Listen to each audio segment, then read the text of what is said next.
तो व्यंजनों का वर्गीकरण जो है हमने दो आधारों पे किया है, एक वायु प्रेक्षण की दृष्टि से और दूसरा है आपका ध्वनि प्रेक्षण की दृष्टि से।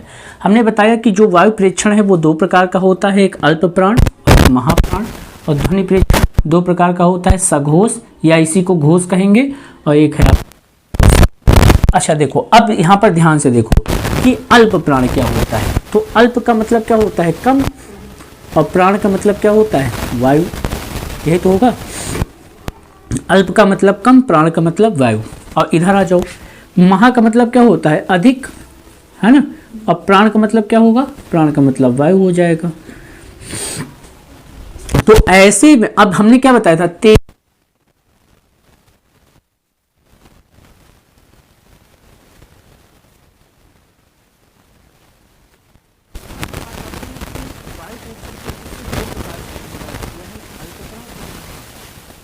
अल्पप्राण की संख्या कितनी होती है, अल्पप्राण की संख्या, ठीक, और महाप्राण की संख्या कितनी होगी, महाप्राण की संख्या हो जाएगी 14, ठीक।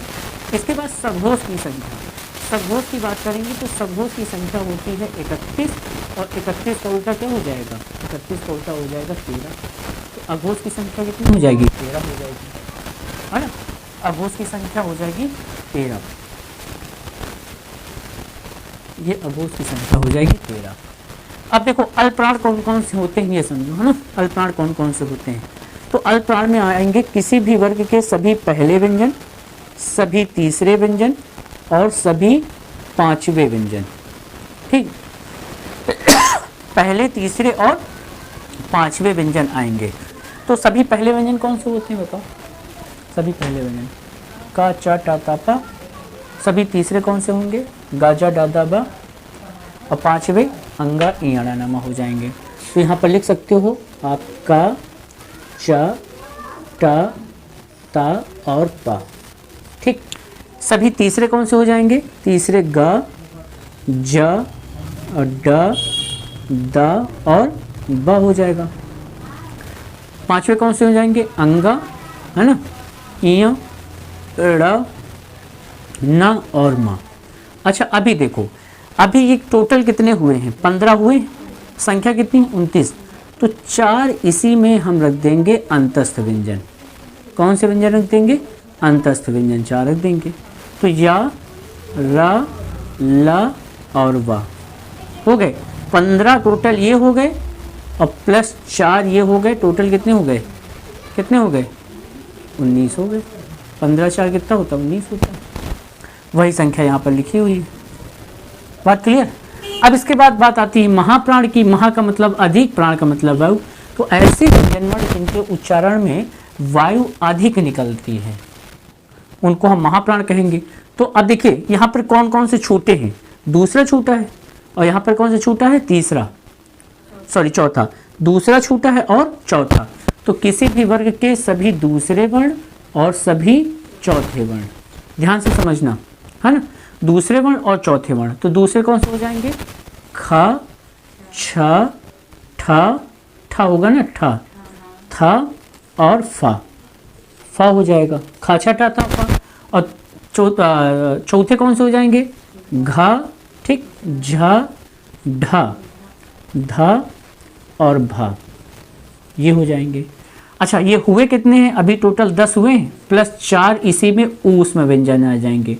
कौन से व्यंजन आ जाएंगे, ऊष्म व्यंजन, ऊष्म व्यंजन आ जाएंगे। तो ऊष्म व्यंजन कौन से होते हैं, तालव्य सा, मूर्धन्य सा, दंती सा और हा, ये होते हैं। तो 10 + 4 = 14, वही संख्या यहाँ पर 14 लिखी हुई है ना। अब बात आती है सघोष। हम इसको कहते हैं नाद की दृष्टि से, किस दृष्टि से, नाद। नाद का मतलब हकार की दृष्टि से। कौन से ऐसे वर्ण हैं जिनका उच्चारण हकार के साथ होगा या कंपन के साथ होगा, उनको हम सघोष वर्ण कहेंगे, और जिनका कंपन के साथ नहीं होगा उनको अघोष वर्ण कहेंगे, है ना।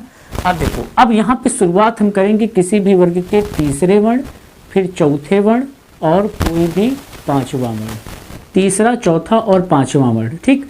तीसरे कौन से हो जाएंगे, ग, ज, ड, द और ब, ठीक, गा, जा, डा, दा, बा, ठीक, तीसरे हो गए। सभी देखिए संख्या कितनी है 31 है, 31 हमको कंप्लीट करना है, टोटल 31 संख्या हमको क्या करना है, कंप्लीट करना है। तो ये सभी हो गए कौन से वर्ण, ये सभी हो गए तीसरे वर्ण। सभी चौथे वर्ण, चौथे कौन से हो गए, घा, ठीक, झा, ढा, धा और भा, ठीक।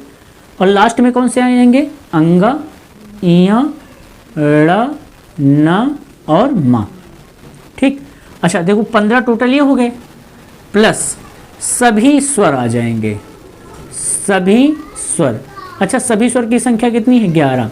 मतलब कि आ से लेकर आउ तक जितने भी स्वर होंगे हम उनको कहेंगे सघोष या घोष, है ना।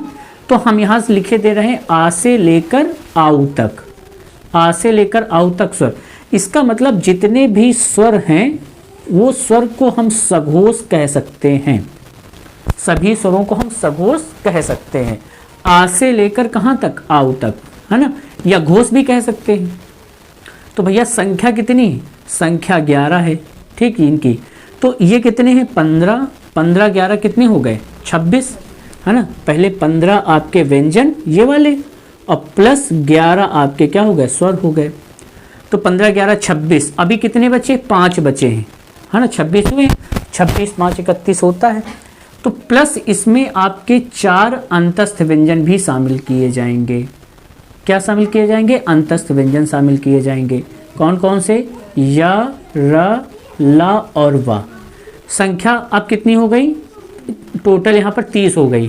15 11 26 4 30 और प्लस अब देखिए यहाँ पर ये वाला ऊष्म का जो हा है इसको उठा के आप यहाँ रख दीजिए, है ना, ऊष्म का हा। तो अब संख्या कितनी हो गई, 31 हो गई, हो गई। तो अब ये आपके टोटल जो ये वाले वर्ण हैं ये टोटल सभी सघोष कहलाएंगे। क्या कहलाएंगे, सघोष कहलाएंगे। बात क्लियर। अब हम थोड़ा सा आगे बढ़ेंगे, अघोष की बात आती है। तो देखिए इसमें कौन से छूटे हैं वर्ण, बताओ कौन से वर्ण छूटे हैं, पहला और दूसरा छूटा है। तो किसी भी वर्ग का पहला वर्ण और दूसरा वर्ण क्या हो जाएगा, सघोष हो जाएगा। और अब देखिए इसका मतलब का, च, टा, ता और पा।